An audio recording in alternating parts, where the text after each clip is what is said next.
Хэрхэн болон тавтай морил ChatGPT-ийн цуврал дараагийн нэвтрүүлэг дээрээ ChatGPT-ийн чатан дээр шинээр нэмэгдсэн функцүүдийг хэрхэн яаж ашиглах вэ гэдгийг демогоор хүрэхэд бэлэн болсон байна. За ингээд хэдүүлээ демо руу орцгоё.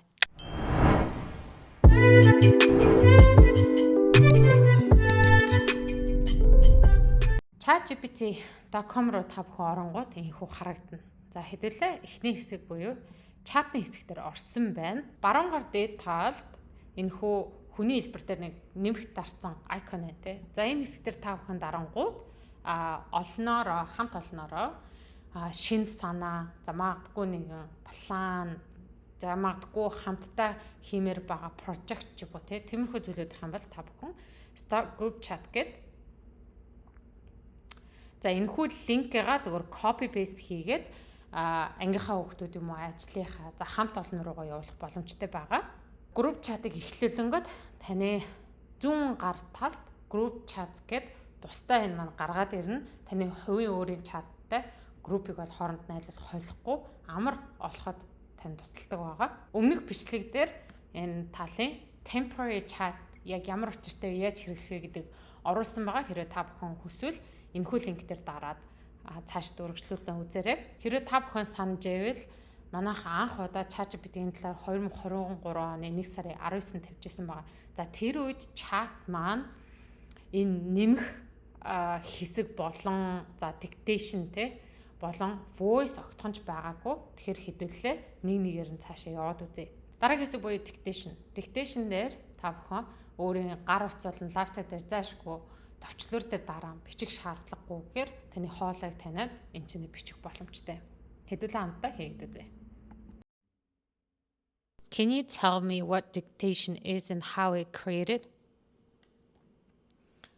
За асуулт маань буюу англиар prompt гэдэг байгаа тийм. Энийг та нарийнчлан асуух тусам энэ маань илүү танд зөв оновчтой хариулт өгөх боломжтой байгаа. За тэгээд dictation-ийн талаар энэ юу вэ гэдгийг бол тайлбарлачлаа тийм. Тэнгүүд хэдүүлээ энийг ингээ асууя. Can you translate it in Mongolian? За монгол хэл дээр орчуулад өгөөч гэдэг дээр ингээд орчуулга маш шууд явагдчихэв.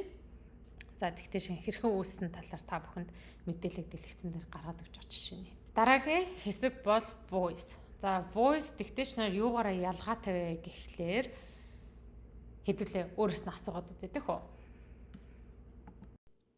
Can you tell me the difference between dictation and a voice, please?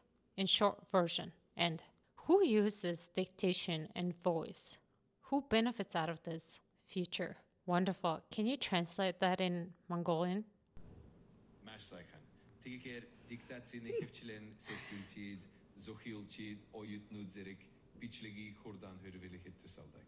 Харин дүүний технологийн Siri, эсвэл Alexa мэт дүүний туслахуудыг ашигладаг хүмүүс мөн хөдөлгөөний хязгаартай хүмүүст их тусалдаг.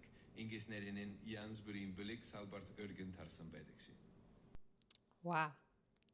За иймэрхүү байдлаар та бүхэн voice-ыг ашиглах боломжтой ахна. За хэрхэн файлыг оруулан тэнцэнээс мэдээлэлийг авч болдог талаар та бүхэнд харуулъя. Ингийн тул зүүн гар талын нэмэх хэсгээр та бүхэн дараад за зураг юм уу файл оруулах хэсэг байгаа. За энэ дээр та бүхэн өөрсдийнхөө оруулмаар байгаа файлаа сонгоод upload гэж дарна. За тэгээ prompt бичээд за миний үед YouTube сувгийнхаа PDF файлыг аваад за тэрийг ChatGPT рүү оруулаад за манай YouTube сувг дээр хүмүүс хамгийн их хизээ ер нь бол engage буюу харилцаж ороод за тэр дундаа хизээ яг бичлэгүүдийг маань үзэж байгаа өдөр болон цагт нь өгөөч гэсэн дээр одоо ингэ мэдээллүүдийг оруулж байна. Асуусан асуултын маань prompt-ыг маш нарийн байдлаар энэ дээр гаргаад ирж байгаа та бүхэн дэлгэцэн дээр харж байна. За engagement хэсэгтэр хамгийн хүмүүс engage хийсэн бол Apple ID tutorial байна. За энэ хөвчлөгөөс та бүхэн үзмээр л энэ дээр би линк үлдээчихье. За энэ маань 26994 viewтэй байсан байна. Тэгээ 2022 оны 11 сарын 25-нд бол тавигдсан баг жишээ нэ. Миний эхний асуусан асуултанд бол хариулчлаа. Эргүүлээд би илүү мэдээллийг авмаар байгаа болохоор дараагийнхаа асуултыг асуугаад үзье. За энэхүү асуултан дээр болохоор хамгийн их үзсэн бичлэг мөн энэхүү бичлэгийг хэр удаан хүмүүс үзсэн байна вэ гэдгийг бол гаргаж ирж байна. За би өөрөө файл руу нэг ч ороогүй, хараагүй хэрнээ ChatGPT руу файлаа өгөөд эхний 10 топ хүмүүсийн үзсэн видео, за тэр дундаа хэр их олон тавталтай үзсэн мэдээлэлүүдийг бол ингээл амархан харчлаа. За эдгээр 10 топ бичлэгүүдийг бас та бүхэн сонирхож байвал ороод үзээрэй. Мөн үргэлж намайг дэмжиж бичлэгүүдийг маань тараадаг та бүхэндээс энэ ташаанд баярлалаа гэдгийг хэлчихье. За энэ маань YouTube сувагтай холбоотой болохоор би project руугаа яаж оруулахыг та бүхэнд харуулъя.